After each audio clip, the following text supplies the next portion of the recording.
Hello there, and welcome. This is my guide to the Giganticus Lupicus encounter in the ruined city of Ara dungeon in Guild Wars 2. So Giganticus Lupicus is a boss found in all 4 explorable paths of the Ara dungeon, and you will encounter him in the Grand Temple of the Pantheon around the halfway point of each path. In my opinion, Lupicus is probably the most complex and mechanic-heavy dungeon boss in the entire game, and even though most dungeons just melt when you play with a full efficient group nowadays, there is still a lot of mechanical depth to the boss encounter, and I hope that anyone who still cares about dungeons in 2021 will get something useful out of this video. The Lupicus encounter consists of 3 phases, each with their unique attacks and mechanics. And this guide will cover all of the mechanics in each phase to give you an understanding of how they work, as well as how you can deal with them, using some examples from multiple classes. This guide is mainly focused on covering the encounter from a solo perspective, where knowing the mechanics in depth is very important, but all of the information can also be applied to group play, where I will be mentioning some specific examples related to groups throughout the video. So first, I will go through each mechanic in every phase in detail, and afterwards I'm gonna do a live solo where I demonstrate my thought process and how I deal with the mechanics that I previously explained in real time. Hope you enjoy! So first, some general information about the encounter. Lupicus is a boss that tests your class in specific ways through pressuring you with constant heavy-hitting attacks, at least in the later phases. Evades, blocks, and projectile mitigation are all extremely powerful, and being aware of and properly utilizing your class's utility is very important to pull off a successful solo, and I will go over how these can be used to overcome the encounter throughout the guide. High damage is also beneficial, as the faster you kill him, the less attacks you have to avoid, but there is an important balance to hit between using your class's offensive and defensive capabilities. And in a group setting, the pressure on the individual player is less, as everyone can contribute, but in a group where no one knows how to deal with the attacks, it can very quickly go south. So phase 1 is from 100 to 75%, and there are 3 main attacks to watch out for: the grub summon, the locust swarms, and the kick. The first attack I'll go over is the grub summon. Lupicus will target one single player and swing his hand in a circle motion, which will place a cloud on the targeted player. After a delay, the cloud will disappear, knock down the targeted player, and summon a grub. This grub will then make its way to Lupicus, who will eat it and gain a buff for the rest of the fight if the grub is not killed in time after it is summoned.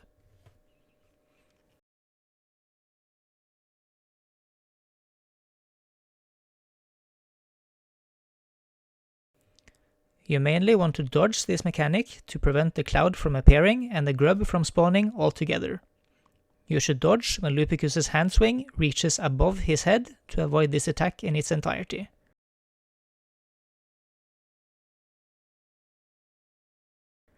But if you were to get hit, you can use the ability to prevent the knockdown when the grub spawns, or use a stun break as soon as the knockdown happens. You can also run away from him to not get knocked down right next to him and quickly burst down the grub before Lupicus can eat it. And in a group setting, you can actually see which player is the target, as Lupicus will turn to face his target, but the safest way is for everyone to dodge at the right time if they are unsure about exactly who is targeted.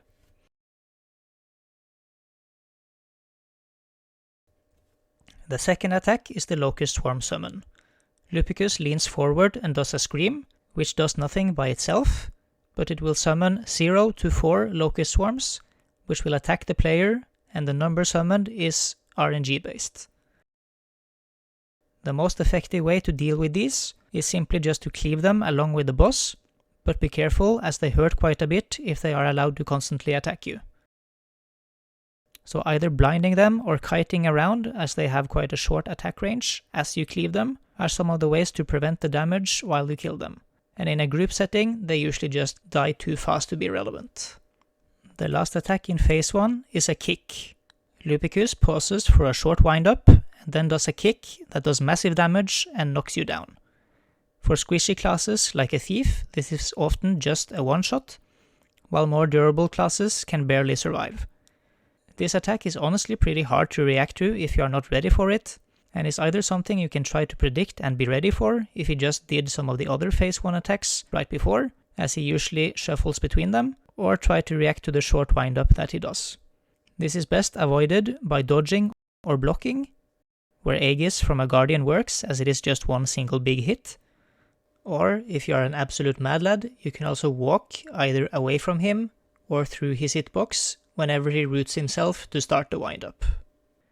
He also turns to target a single player with this kick, but it will hit anyone in its path and do big damage to them regardless. And this attack will only occur if you are within melee range of the boss. So those were the 3 main attacks of phase 1, and as far as I know, he usually just cycles between them in an unpredictable order, with the rare 2 of the same in a row. Between attacks, he usually just stands and chills for a bit, and Lupicus is rooted and can't be moved while casting his attacks, but in between the attacks you can move into his hitbox to push him around. For some classes and playstyles, this is beneficial, and use this to push him into the back wall of the room, as this sets up for an easier phase 2 and phase 3 later. I will go over this in more detail later, but this is up to you, depending on your playstyle and how you wish to approach the encounter. At 75% HP, the transition to phase 2 will begin. Lupicus becomes invulnerable and clears all conditions while he phase transitions. At the same time, he will target the entity closest to him with a grub cloud that is like the attack from phase 1, which knocks down after a delay and summons a grub. But unlike the attack in phase 1, this is unavoidable, and whoever is closest to Lupicus during the phase transition has to deal with the grub and the knockdown. Using stability is a safe way to deal with this, but a quick stun break can also work. However, you need to be very quick with this, as attacks in phase 2 will already have begun once the knockdown occurs. Preemptively placing down projectile mitigation, such as wall of reflection or smokescreen, is also a way to mostly mitigate the risk of being knocked down if you can't stability through the attack, but this can be somewhat risky depending on what Lupicus decides to follow up with in phase 2. But if you place yourself just outside of melee range, you should be mostly safe, as he can then only follow up with projectiles. The safest way of dealing with this attack is using something else as a meat shield. Unlike the attack in phase 1 that prioritizes players, the phase transition attack will just hit whatever is closest to Lupicus at the time. This can include things such as Mesmer clones, engineer turrets, ranger and necropets, thieves guild, NPCs, and pets from consumables, and more. So pretty much as long as you can summon something that counts as an entity and can be targeted, it can take the attack for you. Another cheesy way to deal with this is to stealth yourself right as the knockdown happens, as Lupicus won't target you during stealth and you will have time to recover from the knockdown. This is a situation where you have to consider your class and your options, and see what way is easier to access that makes you lose the least. And in a party setting, you can also always just make sure that one of your teammates are closer to Lupicus than you, and wish them good luck. Another thing to mention is that Lupicus will always finish his current attack animation before the phase transition starts. So if he is locked into one of the phase 1 attack animations at 75%, you can make use of this to burst him further into the next phase before the invulnerability. As soon as the invulnerability from the phase transition ends, Lupicus will officially enter phase 2. This phase lasts from 75% until 50% HP. Here, none of his attacks from phase 1 will carry over, but there are instead 4 new attacks to worry about. His auto attack, his pimp slap, his shadow step, and the bongo blast. The first and most frequent attack is his auto attack. Lupicus does sort of a throwing motion with his hand and fires a beam at a target that deals moderate damage and also splashes damage on impact around the target. Players will be the main target for this, but he can also from time to time focus his fire on other entities such as pets, clones, or NPCs. This attack will put you under quite a bit of pressure in a solo situation because of its frequency and high damage output. More durable classes can take about 2 hits and still survive, while squishier classes can only take one hit and still survive. Lupicus usually does between 1 and 3 auto attacks between other abilities, but this can also vary a bit depending on the situation. So good resource management is an important aspect here to deal with the onslaught of auto attacks. This attack can be dodged, blocked, and reflected. Long-lasting projectile mitigation, like Wall of Reflection, Corrosive Poison Cloud, and Smokescreen, can completely defend you from this attack if you place them on top of you. Because of the splash damage, even if you are not the direct target, you will regardless take some damage if you are too close to the main target. The next attack is his Pimp Slap. After winding up his hand, he slaps the ever-living heck out of everyone in front of him, doing similar damage to the kick from phase 1. This attack does 2 hits simultaneously, where the first does massive damage and knocks you back, and the second does no damage or CC, but applies stacks of bleeding to you. This attack can be dodged or blocked, and can also be sidestepped if you're ready for it, which is a bit tricky. You can simply run to the side, or you can run through his hitbox to also avoid the attack. This can be beneficial to do sometimes if you need to save your resources for other mechanics, but requires some planning and reaction to execute. Also, while blocking the attack, be mindful of the 2 hits. If your block only lasts for a single hit, like an Aegis on a Guardian, or a Warrior Sword 5 in melee range, you only block the first hit. This is arguably the most important hit to block, but you will still take the second hit that applies bleeding, and this will put some pressure on you for a while. The Pimp Slap only occurs in melee range, which you always want to be in this phase anyway because of the next attack. The third attack is his Shadow Step. He does a wind up and teleports to a target, dealing damage and knocking down in an AoE at the destination. This hit can be dodged or blocked, as well as sidestepped if you have quick mobility, but the AoE is deceptively large. This only occurs if there is a target far away from him, so ideally everyone wants to be in melee range. In a party situation, it is enough for only one player to be at range for this attack to happen, which might be quite annoying for the rest of the party if they are DPSing in melee. Even in a solo situation, you might get unlucky with an NPC standing at range, or a pet getting knocked back from the Pimp Slap, but generally you won't see this attack too often if everyone stays in melee range. There is also a range you can stand at where he won't do either the Pimp Slap or the Shadow Step, but this is situational, but for some classes it could be useful, like a Scepter Guardian or Necromancer. The last new attack in phase 2 is perhaps the most devastating one, the Bongo Blast. Lupicus winds up and releases missiles all over the arena that deals AoE damage on impact. These missiles are semi-targeted at entities around the room, and some fly in random places, and the more targets there are, for example through more players, Mesmer clones or other pets, the more missiles will spawn. If you're not prepared for this attack, it can quickly tear you to shreds. These missiles can be dodged, blocked, and reflected.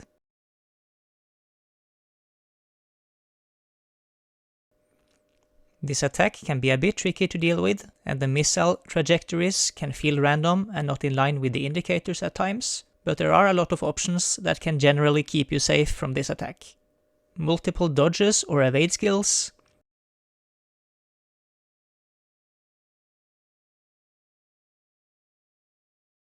long-lasting blocks,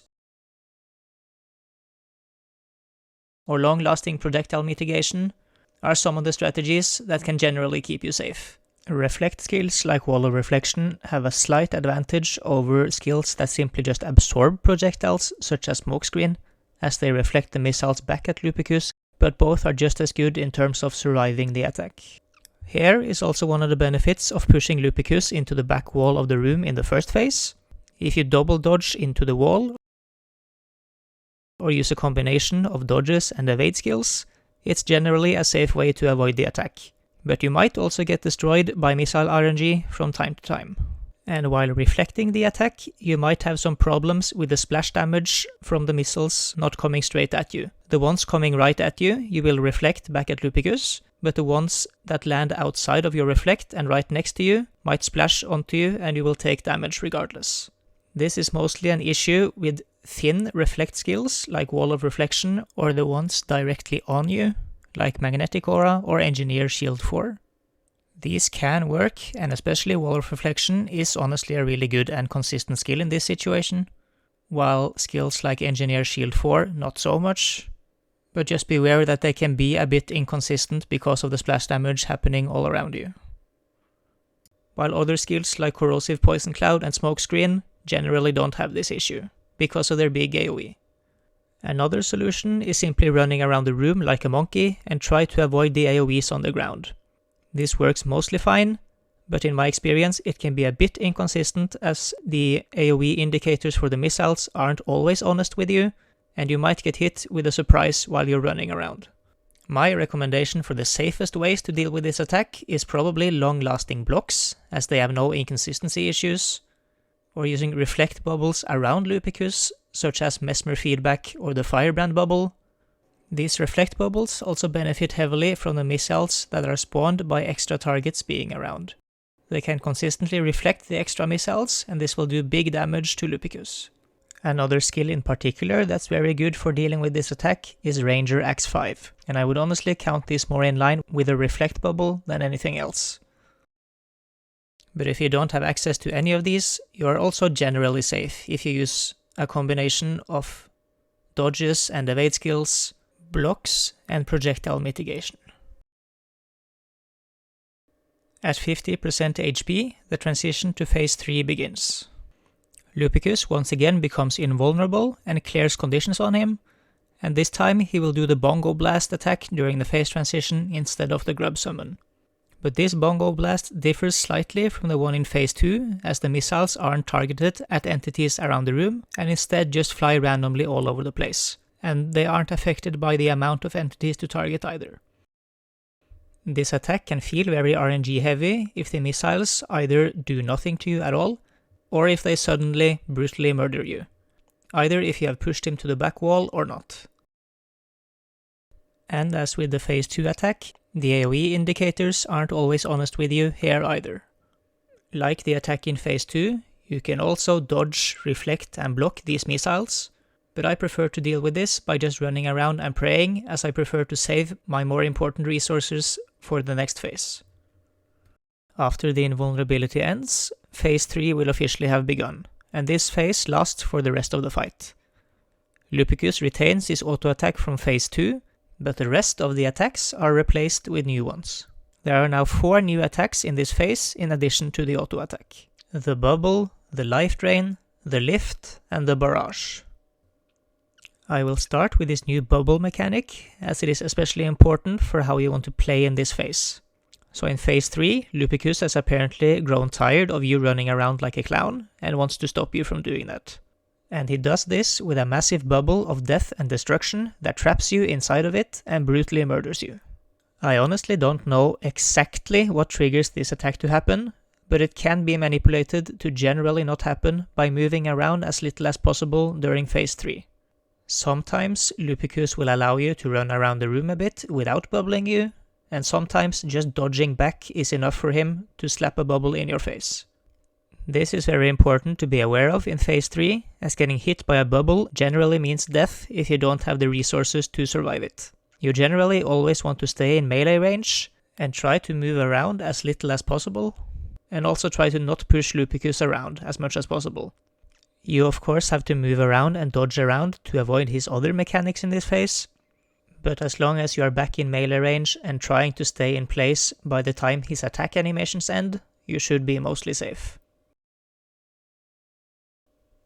If you were to get hit by a bubble, it will do a pulsing damage to you and also prevent you from leaving the edges of the bubble, but you have a few options to survive. If you have stability, you can simply run out of it, and with either blocks or evades, you can prevent the damage from each pulse and simply outlast the attack inside of the bubble. And in a group setting, this can be pretty hard to control, as only one person running around like a clown is enough to trigger a bubble. And if you are especially unlucky, getting hit by one bubble might start a big bubble chain that will simply lock you down until you are dead. But if you play properly during this phase, this is an attack that you hopefully won't see that much. The next new attack is his Life Drain. Lupicus winds up and targets a single player with 4 consecutive hits, dealing damage and stealing life, as well as clearing conditions from himself with each hit that lands. This attack can be dodged and blocked. It can be a bit tricky to time, but by double dodging you can cleanly avoid all the hits, as the small delay between each hit allows you to start a new dodge after the second hit. You can also use long-lasting blocks to cleanly avoid the whole attack. Each hit deals moderate damage, but if you're running low on resources, I recommend saving a dodge or a block and simply tank parts of the attack, as most professions can survive a hit or two. But do note that by doing this, it can screw over condition builds, as he will clear a condition with each hit that lands. And this is another attack where you can see who the target is in a group setting, and only they have to dodge. The next attack I'll talk about is the Lift. Lupicus winds up and lifts into the air, creating a large AoE circle that damages all targets within it. The circle does 4 pulses of damage, with each pulse doing 2 hits simultaneously, as well as it does an additional hit that deals damage and knocks back when he lands. And as with the Life Drain, on each successful hit, Lupicus deals damage, drains life, and clears conditions on himself, but eating 1 or 2 hits isn't the end of the world in most situations. There are 2 main ways of dealing with this attack, either getting out of the AoE as fast as possible using dodges and mobility, or staying inside the circle and dodging or blocking as many pulses as you can. If you choose to stay in the circle, you can use repetitive dodges or other evade skills,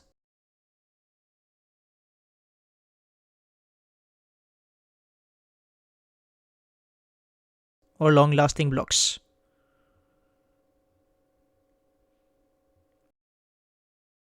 Regardless of which method you choose, you want to get back in melee range with Lupicus as soon as possible to prevent any bubbles as we talked about earlier.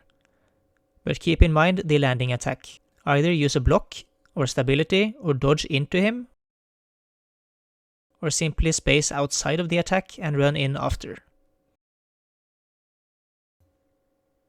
Be careful in situations with multiple players or a lot of entities through, for example, pets or mesmer clones, as Lupicus will steal life from each entity with every hit inside of the AoE. This can lead to him healing quite a lot, and in some rare cases he can also heal back into phase 2. The last new attack in phase 3 is his Barrage. After a short delay, Lupicus starts doing a pushing motion while repeatedly spraying an AoE with projectiles. Each blast does moderate damage, but because of its frequency, it will quickly melt anyone staying inside of the AoE. The blasts also do splash damage, so it even hits a bit outside of the AoE circle on the ground. To deal with this attack, you can quickly get out of the AoE with dodges and mobility skills, but be careful as this can lead to a bit messy movement that might lead to bubbles if you are not back in melee range quickly. You can stay inside of it with long-lasting blocks, or you can use projectile mitigation.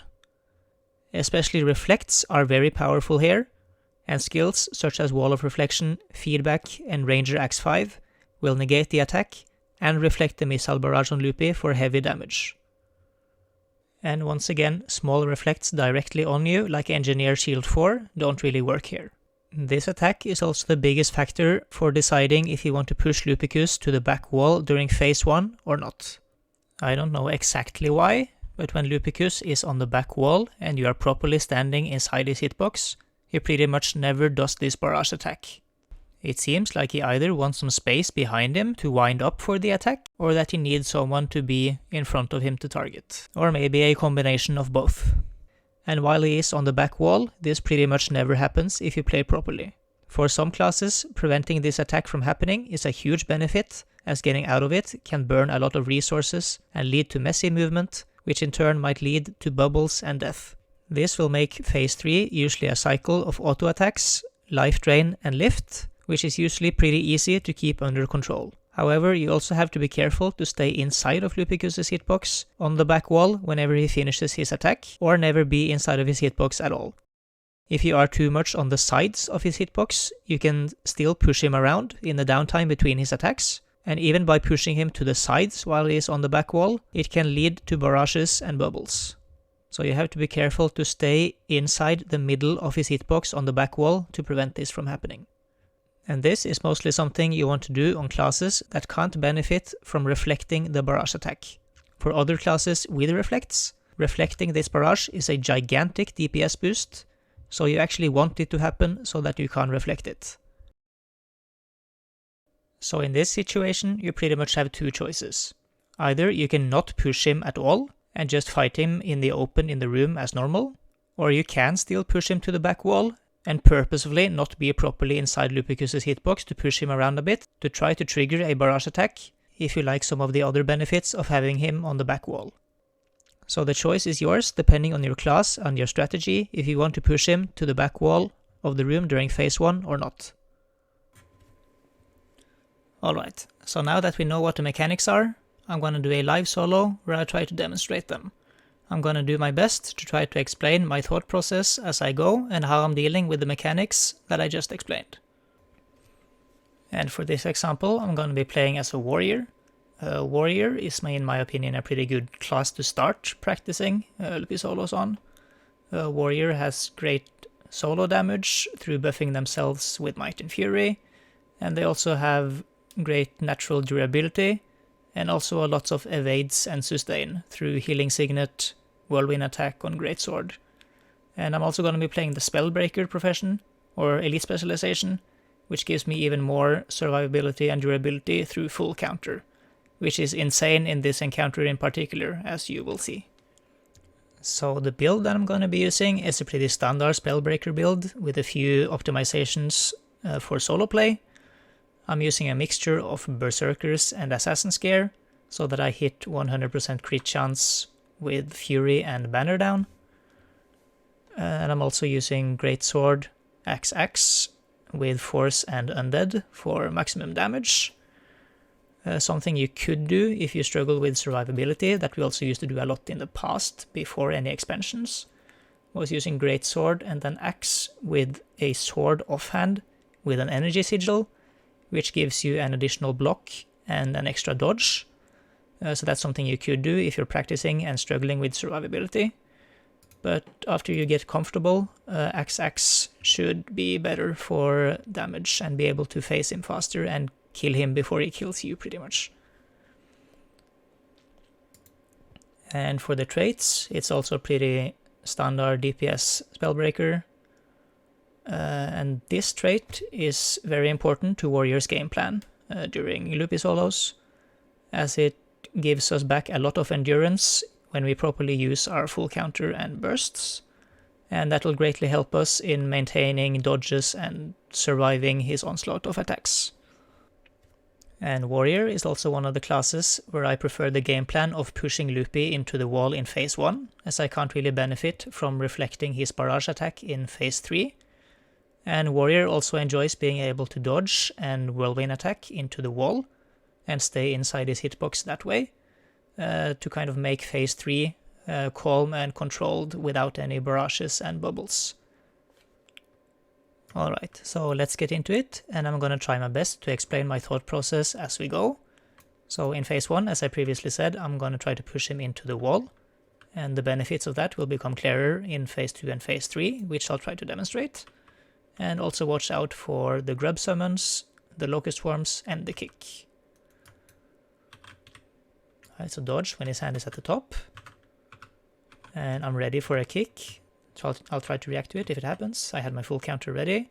So I generally try to be ready for a kick every 2 moves. There's no guarantee that he does it every 2 moves, but like after he does one attack that's not a kick, I'm kind of ready for it to react to it if it happens. Like now, yeah. There's no guarantee that it's like every other attack is a kick, but I'm trying my best to be prepared for it and react to it when it happens. And also cleave down the locust swarms. Dodge when his hand is at the top. I'm ready for a kick. No, it's face actually. Face.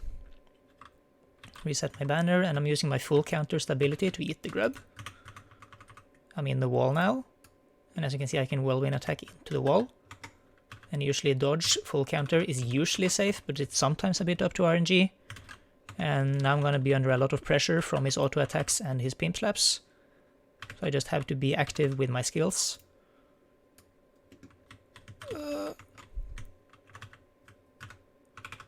Okay, I messed up a bit there, but we're still fine.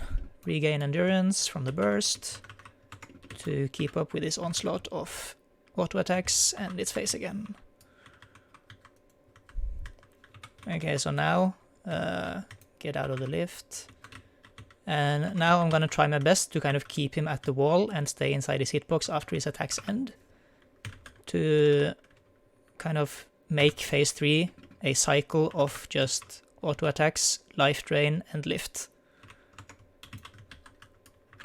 Like I said earlier, since I can't really benefit of reflecting his barrage, Warrior is one of the classes where this is beneficial. And as you could see there, I pushed him a bit, so that was a mistake, but he did a lift and rooted himself, so we can come back. Full counter and dodge his life drain, be ready for the whirlwind. There again, I'm moving in outside of his hitbox, so that's what can happen if you are not careful while doing this strategy. I'll just tank a bit inside here with full counter. Full counter and dodge. Yes. Dodge is auto attack.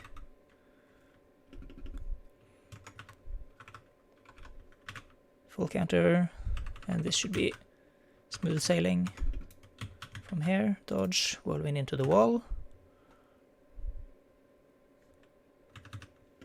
And I should get him. Come on, there we go. Nice. Okay, so yeah, that's what I'm kind of talking about with a calm and controlled phase 3, where you keep him in the wall and stay inside his hitbox to keep him in place. So it becomes a cycle of life drain, lift, and auto attacks. And you were also able to see what happens if you mess that up a bit, because I wasn't really in his hitbox when his attacks ended, so I ended up pushing him a bit to the sides, and then he ended up doing his barrage attack, which caused a bit more chaos, but luckily it didn't lead to any bubbles that time. But yeah, that's generally how I like my warrior solos to go. So overall, not too bad. Definitely could have been better or more optimized, but I think I managed to demonstrate the mechanics decently well, at least for the warrior strategy of putting him on the wall. So that's a demonstration of how a Lupicus solo on warrior usually looks like, at least for me. And to not make the guide too long, I think I'm gonna stop it there, even though I could show other point of views like Thief, Guardian, Ranger, etc. But there are other great resources and videos out there that you can look up, and that can show you how the encounter can be played from any class's point of view. So with that being said, I hope you enjoyed the guide, I hope you learned something new, and I hope that you are engaged and hyped to learn some dungeon action in 2021. It's relevant content, I promise. But yeah, thank you for watching, and I hope to see you next time. Bye!